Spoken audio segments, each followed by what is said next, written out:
Welcome, everybody.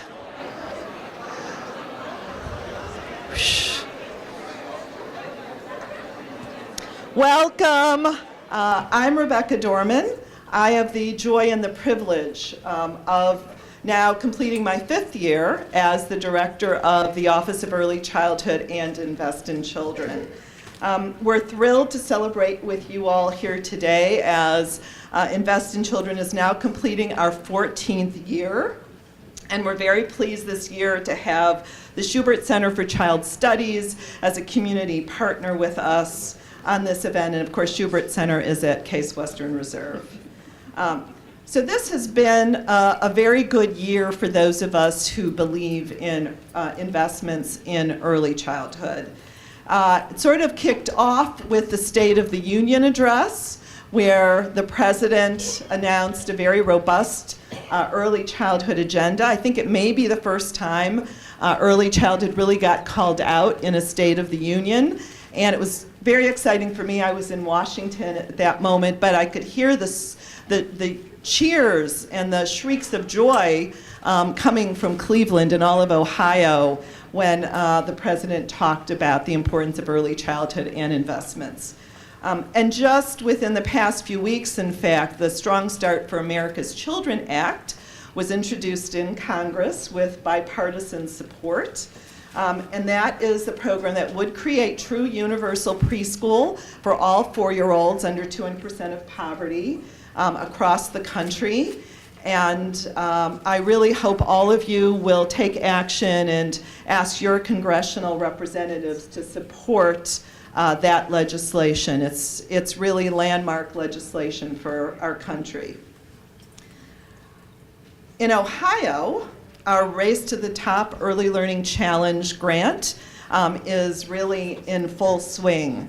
And a couple things that are happening at the moment or have happened over the past year is the Step Up to Quality rating system for childcare has switched. Now we're in a 5-star system and a system in which all childcare settings are able to be rated, and actually all settings must be rated by the year 2020 in order to receive public funds. So Ohio has not only decided that quality is where kids should be, we're demanding it by saying we will only pay for high quality care for our children with public dollars. In addition, the Kindergarten Readiness Assessment for Literacy, which has been the assessment that all children receive upon entrance to kindergarten, which has been focused really pretty much on pre-literacy skills, is morphing into the kindergarten entry assessment, which is a holistic look at the child, including health and mental health. So early childhood folks have always believed in looking at the whole child, and this new assessment, which is actually being piloted as we speak, is really moving us back in the direction we know where we need to be on that. So that's also wonderful news. And let's talk about money.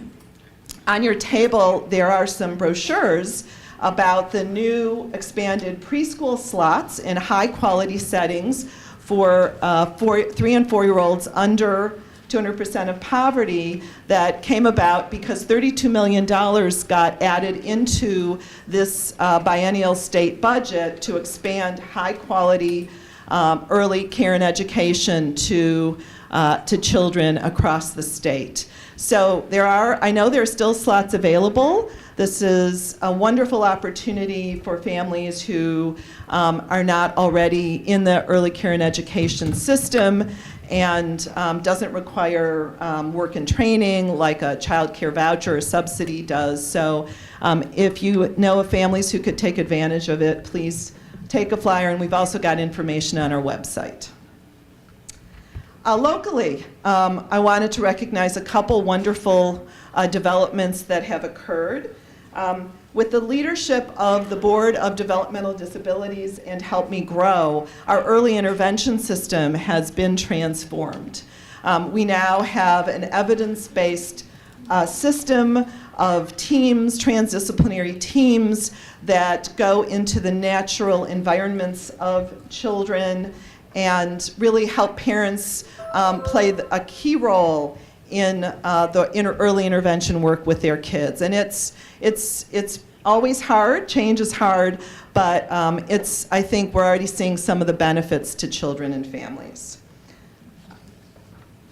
Also, very recently, the Cleveland Metropolitan School District has convened a work group chaired by Eric Gordon and Marcia Egbert of the Gunn Foundation to really lay out a concrete roadmap to achieve what is in the Cleveland Transformation Plan related to preschool, which is that every 4-year-old in Cleveland will have access to high-quality preschool, and then every 3-year-old. So I have to say, this isn't the easiest time of the year to convene a group of people and say we need a really actionable plan by the end of January. That's what you call a very aggressive timeline. It is amazing how people have stepped up to plate even during this holiday season to do the hard work. And so at the end of January, you can expect to hear a lot more about that plan. And Cleveland joins other cities like Boston and San Antonio and Denver in really stepping up to the plate and saying, we think every child needs access to high-quality preschool. So let me turn to Invest in Children's work specifically for a moment and talk to you about some of our achievements. This is really a time where we like to take a moment and celebrate the work of the past year.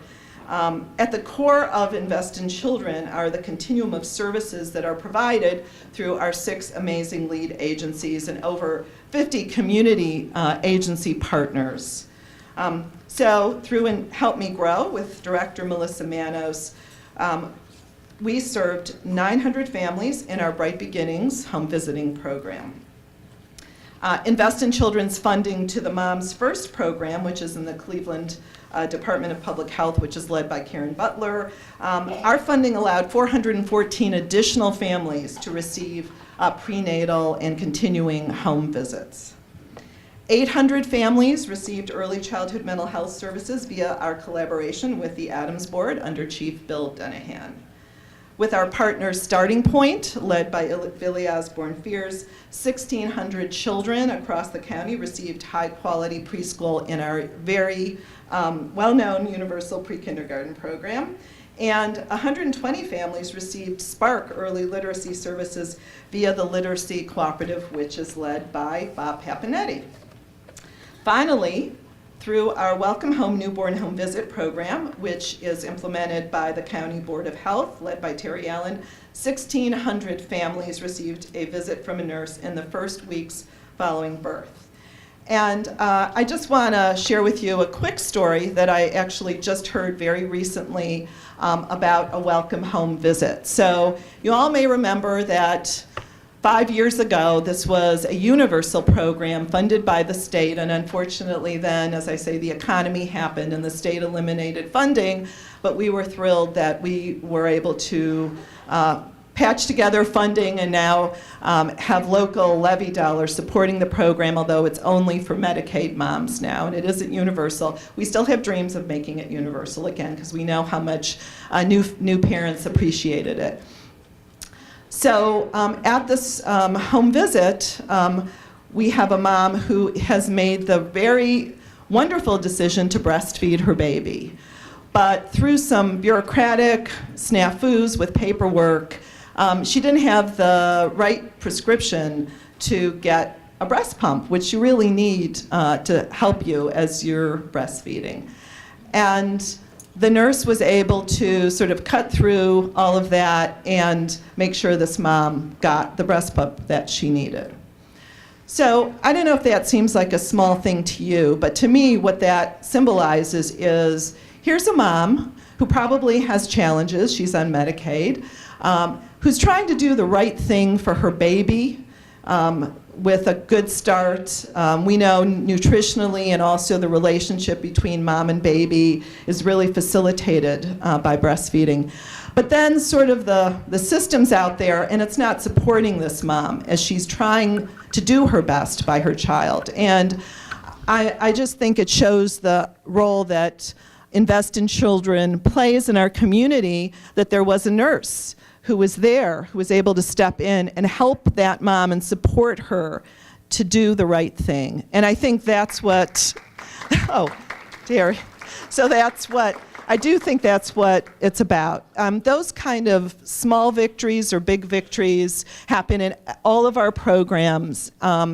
So there are many, many stories, but I just wanted to share one quick one with you. So some special accomplishments in addition to the ongoing services that we provide. We created a central intake for our early childhood mental health services with a new position. The amazing thing is this position happened because 5 agencies collaboratively came together to provide the funding in this shared position. So in addition to Invest in Children, the Adams Board, the Board of Developmental Disabilities, Department of Children and Family Services, and Educational Services Center. And so we're really happy. This has actually helped greatly with the number of referrals, and we look forward to continuing to enhance the system with this central intake position. We're in the midst of a randomized controlled trial via our Bright Beginnings home visiting program of a new curriculum that was developed by Invest in Children, this is with funding from the O'Neill Foundation, to reduce maternal distress.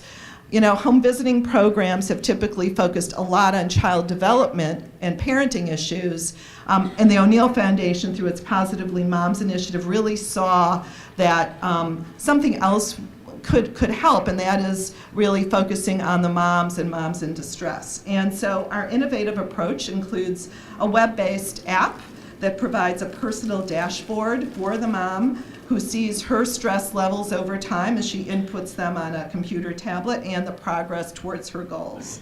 And Dr. Rob Fisher, who is designed the evaluation, and I had the opportunity, we're invited by the Pew Center to do a national webinar on this back in May, and there's a lot of interest across the country. So we'll look forward, we hope, to sharing results of that with you next year. While I'm talking about Rob and Claudia Coulton, who are the 2 leaders of our evaluation at CASE, I want to tell you about the 5-year study of Universal Pre-K, which was also released this year. The details are on our website, but just to let you know that what it showed, data on 5,000 children, that the impact on the program on school readiness was significant, and that in particular, children who come in at the lowest achievement levels are the ones who make the most progress.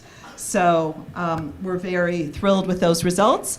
And if you tune in tomorrow morning to WCPN Sound of Ideas program, they're going to be highlighting the program, and I think Rob and I are going to be interviewed, so tune in.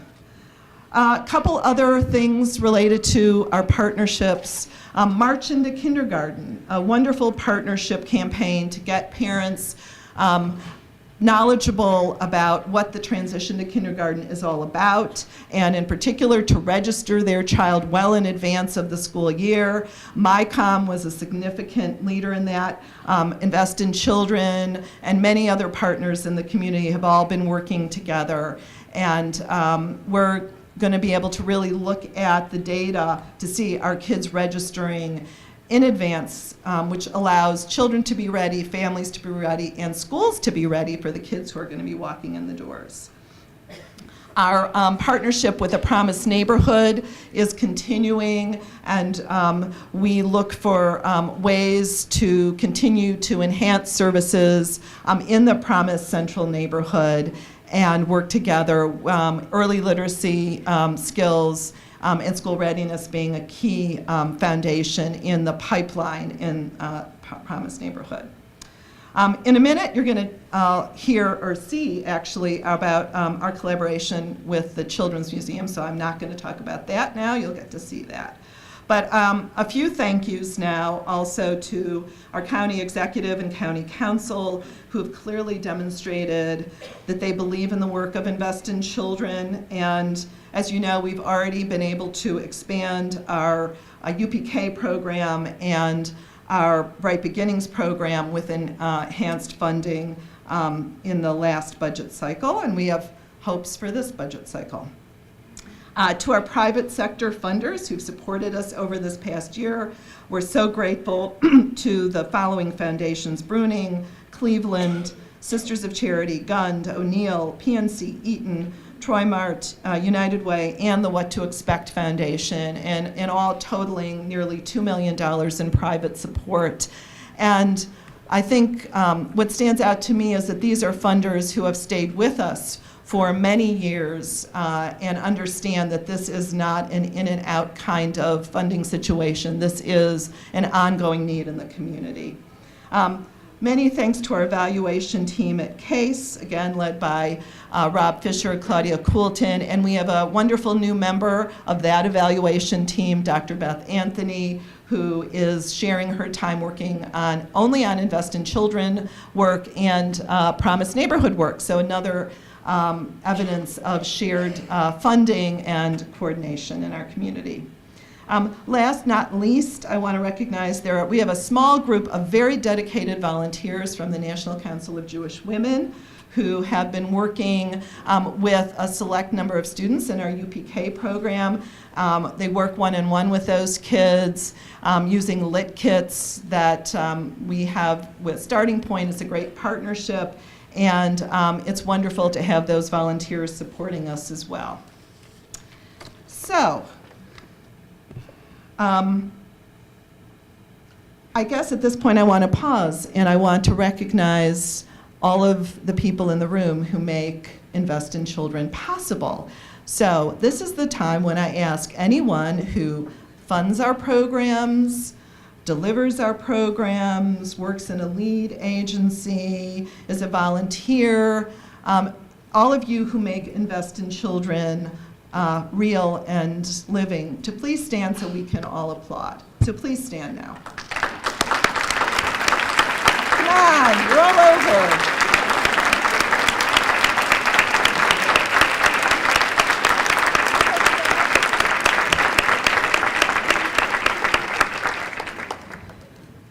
Okay, so I'm going to quickly give you a few coming attractions for where we're headed next year.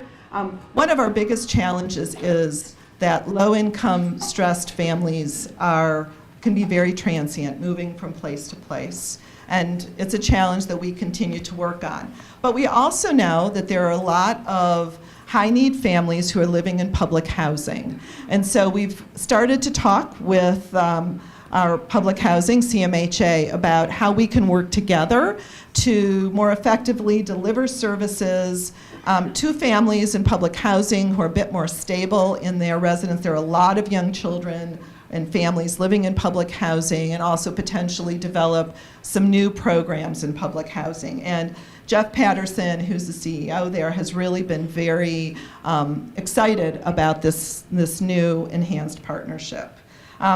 Our evaluation team at CASE is going to be conducting some in-depth interviews with homeless moms with young children, also related to this work, to try and find out how we can build a service model that more effectively serves their needs, and that's with funding from Sisters of Charity, and we're really excited about that. We're convening a task force for baby basics planning, and that is focused on helping pregnant women who are in need of more information. They get a baby basics book, which is a version of the What to Expect When You're Expecting book, and this is funded by the What to Expect Foundation. And we're thrilled about moving forward with that work as well. Early childhood obesity prevention. We are working under leadership of the Mount Sinai Healthcare Foundation. We've already started working, Starting Point Invest in Children with UPK sites on training related to this topic area, and we look forward to a robust planning, but more importantly, implementation in the community, reaching out to other child care sites and to families around this very important issue. Last year, I want to remind you about our parenting survey. And you know what, I'm going to pause for a second because I think I left out a whole bunch of thank yous, and I did. So I'm going back to some thank yous for a minute. And that is to our committee members. Our partnership committee of civic leaders, our systems committee of public sector leaders, our goal committees, which are, I want to give a special shout out to those chairs, Steve Kilpack, Cindy Oser, Dor Dearborn, Barb Riley, Sonia Pryor-Jones, and Katie Kelly, who chair our goal committees, and all the community members, many of you guests sitting here, who work on those committees. And the reason I was reminded that I'd left them out is because the parenting survey came out of our Goal 1 committee, and I see Jim Baker sitting back there, who's a volunteer in that committee, who's done an awful lot of work. He retired from Parker Hannafin as a lawyer and decided to come help us with his passion for helping with parenting programs. So let me give you some results of the parenting survey. There were over 1,200 surveys completed. 26% of the parents said that parenting is one of their biggest worries. 10% said they don't have a person to ask parenting questions or seek advice from, and only about 21% are using a community agency to get advice. So the next step, the committee decided, was to get information about all the parenting programs available in the community. So at the bottom of your agenda, there's a QR code. If you scan it, you come to our parenting program survey, and for those of you who are involved or know about parenting programs, we're going to ask you to complete that. Okay, so in closing, I would say invest in children's remain strong because elected officials, civic leaders, funders, service providers, and families believe that every child deserves the chance to reach their full potential. I'm thinking right now of Humpty Dumpty, the nursery rhyme, Humpty Dumpty sitting on that wall. We have so many young children, like Humpty Dumpty, who are perched on the wall of adversity.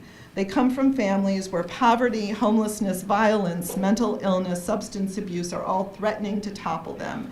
And as we know, it's very hard and sometimes impossible to put those pieces back together again. We know that investing in children is the right thing to do, and now we have the economic research telling us it's the smart thing to do. I'm so glad to have all of you join us as we do the right thing and the smart thing together to change children's lives and the future of our community. Thank you for supporting Invest in Children.